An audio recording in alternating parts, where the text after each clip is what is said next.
Welcome back to the Inside Sports Show, and we've got a great one today for you. And I'll introduce my guests first, if I can remember their names, because as you know, sometimes I mess them up from time to time.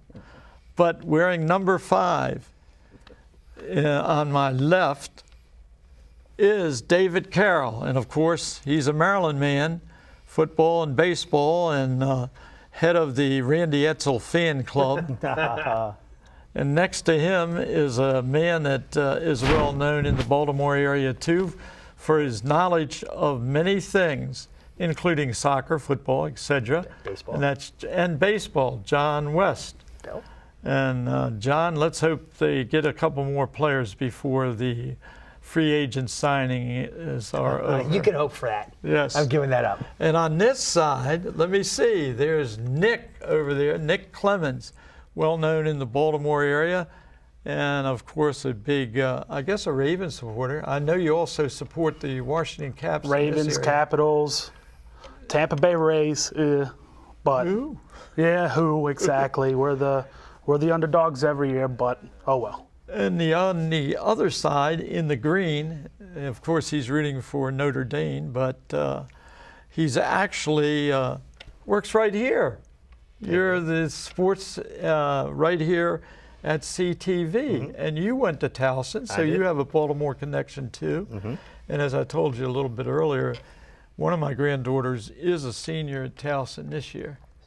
And it's a nice school to go to. I enjoyed my time there. Football team had a resurgence this year, made the FCS playoffs for the first time, so we're looking good. Good things ahead for Towson. Not their basketball program. No, we're talking football, Okay, but not okay. the basketball. All right. What is that, 17 in a row or 16 in a row they've lost? And the I don't know. that running back from Towson, he's going to go pretty high in the draft. Terrence West. Yeah, Terrence West is probably going to go.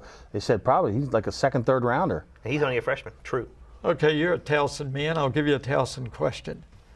What Redskins had a son that went to Towson and I think was a quarterback there? Oh, that's Kurt Beathard. That's right. He was a quarterback there, Bobby Beathard's son. That's right. You know how I know this? That is the man who recruited me to play football at Towson. Is that right? Kurt Beathard, yes, he was. Well, I'll tell you, the Hoagie man knew you were going to make it from down in Southern Maryland. He told me, watch out for this guy. Do you remember the Hoagie man? That is Falkenhagen? Chris Falkenhagen? No. Who? Ron Stover. Yeah. Of course, Falkenhagen has been on this show He too. has. Yes, he has. We'll have to get you back again when he's on again. Okay. Anyway, let's get started. And we had a big start to the playoffs.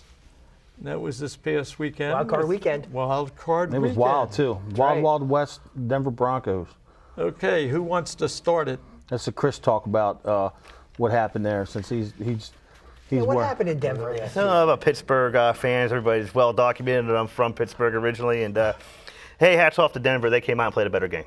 They came out and they played a better game. And in my opinion, John Fox outcoached Mike Tomlin. The adjustments weren't made. Tim Tebow was on the money. And hey, they won the game. Well, the one thing you got to point to that I guarantee you, Mike Tomlin, you can't blame Mike Tomlin for this. He did not count on Tebow being able to complete the long passes that he was completing. All day long. All day long. He was hitting guys that he was. I mean, you can't blame Tomlin because he wasn't hitting those passes the previous 3 weeks. Somehow he was on that day and he was throwing balls at 31 yards per completion as an average for the game. That's crazy. You can't blame. I mean, Tomlin. There's no way Tomlin could have said this is what he's going to do. And if you're going to drop all those safeties down like they did, stop the run. Yeah. Denver ran for 160-some yards. That was my point is that when Eric Decker went out of the game, I'm looking at Thomas is the only receiver that Denver really is going to go to on a consistent basis. Correct. That's You right. could have put 9 guys in the box and double teamed that guy and went from there because Eddie Royal's not the threat downfield. Nope. No. And why they didn't put a safety over top is beyond Thomas or me. Thomas. Yeah. And they didn't defend it. My big question: what was Dick LeBeau calling? Did Dick LeBeau actually call the defense that lost the game, the final play in the overtime, or was there a mass blown assignment? Well, I was it under Mundy the or impression Taylor? that Troy has the decision to play pretty much how he wants to. If they call that deep safety and he sees something, he'll just go ahead and make that adjustment. But the adjustment was, from what I understand, was Ike Taylor lined up outside to take away the outside. Ryan Mundy was actually the safety on that side who came up. So Ike Taylor thinking that Ryan Mundy is going to be deep help, he lined up on the outside. Denver saw it, cut across the field, and it was over. Yeah, no way. They had no deep help on that, and even if they would have even if a running back would have broken Tain on the line of scrimmage, he'd have been gone. It was just I just couldn't figure out. It was probably Monday. I mean, obviously, Monday replacement for Ryan Clark, who couldn't play in the high altitudes. So I don't think Ryan Clark would have made that mistake. He wouldn't have. He would have made a mistake. He would have made that tackle. And two things I took away from that secondary: one, they looked lost without Ryan Clark. It just seems like, is he the general of that defense, and they just let Polamalu go wherever he wants to, and he calls the plays because Polamalu came up on the usual blitz. He tortures people with that blitz all the time, and usually Clark's back there patrolling that side of the field. And two, Ike Taylor had an awful game. I mean, Thomas was just running right by him, running the under routes, running deep. It's just everything that he could have done went wrong. Well, that's two good points. I think Ike Taylor's a little overrated, and I think Yes. Ryan Clark's underrated. I think Ryan Clark is an excellent safety. Yes. He doesn't get the pub he should, and those two things really hurt. Really hurt I him. also didn't see the Steeler linebackers getting into the backfield and making plays. That's been all year. No sacks. No sacks all year. Tebow was not sacked one time. Dave and I were talking beforehand, and I'm not going to blame the referees, but I think the game was poorly officiated. It's too much. It'd be you and Bill's wearing a jersey here. James Harrison's having his jersey pulled all game. You have to throw to appease it any one time. Throw the flag. It's holding. Do they call that in the NFL this year?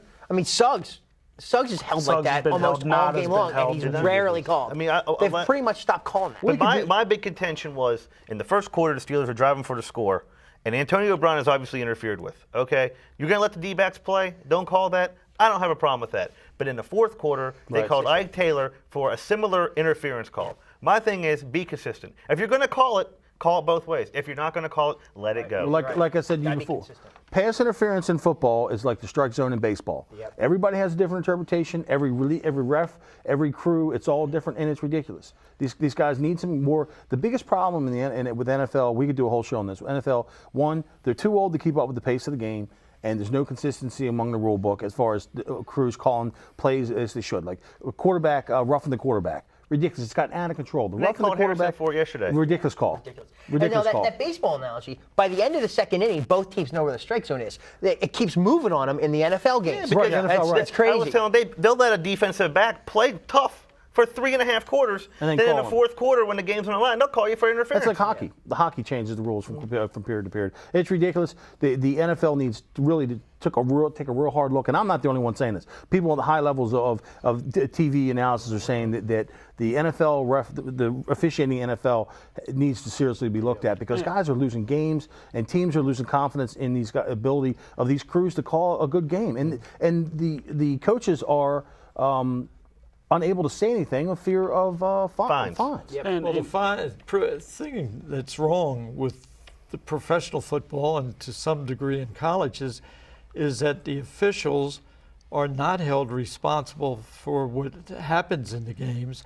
And plus the league, like the National Football League, it doesn't make enough money that they could have full-time officials. Exactly.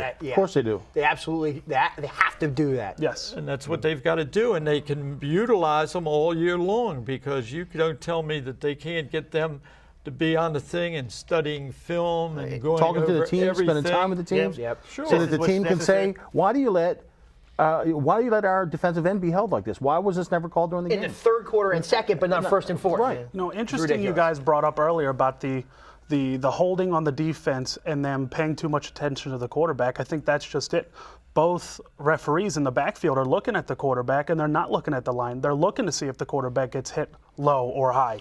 They're looking to see if he It's the takes an sexy arm call. to the head. Like after Brady It got is. chopped in the legs, the By sexy Suggs. call was right. Remember the sexy call used to be that after Brady got hit low, that no quarterback would be hit low. Now it's the high call, and I don't think quarterbacks should get their heads taken off, but they're football players too. And that call against Harrison, where he actually He let up. right, he let up. He He let up. actually just pushed him. It's ridiculous. You got to let Yes. these guys.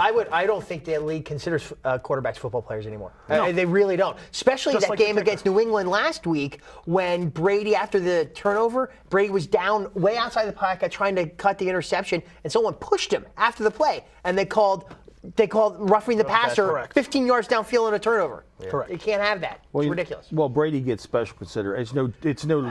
I really struggled accepting that, but I think you're absolutely right. Right. Let's talk about New England's going to be playing Tebow next week. Well, let me make this one point. They beat the crap out before of we they get beat the to crap that, out of Roethlisberger on a consistent basis. Roethlisberger gets beat up all the time. Yeah. I mean, tough shot. He doesn't get the Brady calls. If they treated Brady like that, it would be pass interference. I mean, it would be roughing the passer Every all day play. long. Before we get to what's coming up, let's look at this as far as what was seen yesterday in the needs for the upcoming draft and the prospects. What about the picks for next week? Well, we're going to do that Yeah, after okay. we. What But do you want to talk about the Houston-Cincinnati game? Because that has a bearing on everybody on this but me. Sure. the only thing I remember about Cincinnati is in 1980 when my women's softball team won the national championship at the home of Champion Paper Company outside of Cincinnati. Nice. So that's the Cin- thing I remember. about Cincinnati didn't come. I mean, it was a poor game. It was. I felt bad for Marvin Lewis. He looked like he was lost. He was standing on the sidelines. He was making ridiculous. He was throwing the challenge flag on ridiculous plays. I was like, burn why all are you those throwing early. that? Why are you burning timeouts? I'm like, why are you throwing that The flag? thing about Cincinnati is they have really good young talented players at the quarterback and wide receiver position. And this year it was completely out of left field that they had the season they had. And they're going to be a force to be reckoned with in that division for years to come because that Dalton kid, he's a good quarterback. good. Real good composure. And they're set up nice too because now they have the first round picks from the Raiders that they picked up for Yep. Carson Palmer. Yep. They can be good. They can be. What do you think about Arian Foster and how's Baltimore gonna stop? Well, they him? stopped him the first time. They were able to contain So him. I did think Cincinnati. He only like 40 yards. Cincinnati held him under 70 yards the last time they played. He went Foster's- for a buck 50, 55? Yeah. And the thing is, the one touchdown was 50-yard touchdown where nobody seemed to tackle Arian Foster. Nobody wanted a part of It him. was like they were giving the him an safety escort was down the running in front of sideline. him like they wanted nothing to do Right, with it him. was it was ridiculous. Foster's getting Nobody yards after contact. Exactly. And the Ravens can't allow that. When they hit him, they have to bring him down. Correct me if I'm wrong. The last time Baltimore played Houston, did not have Andre Johnson. Correct. Am I They correct? They did not. No, but this- they had Matt Schaub. They had Matt Schaub, but does Andre Johnson open it up more? Oh, absolutely. Owen Daniels was also Absolutely. hurt in that game. Am I Yeah. correct? Correct. So they have both those weapons back, even though TJ Yates is no matchup. also- He's an adequate quarterback. The Ravens had a bye, too, before their last game, and they played at home. And it's the same situation. this time. Same situation. Exactly. I think really losing Schaub and gaining Johnson is going to be a wash because Yates, the Ravens are going to dazzle Yates. They're going to put some stuff in front of him. He's not going to know what's what. And the fact, I mean, sure, they'll double up on Johnson all day long. They'll double him. And the fact that Yates is there and Schaub's out, Johnson's there and he wasn't last time, I think that'll be a wash. Owen Daniels will help a little bit, but I just don't see the Ravens losing the game. I don't see the Ravens winning the Super Bowl, but I don't see them losing next week. I agree. Going back Wait a going back to the start of the game, I wonder what the game plan was that Cincinnati only ran the ball combined 13 times. Yeah. It was Cedric barred Benson's a from good the running back. Ravens. It was barred from the Ravens because they saw the Ravens how they could get along not running Ray Rice, so they wanted to try the same way. But we've got to take a break right now, and then we'll be back to discuss a few more issues. We'll be right back after this message.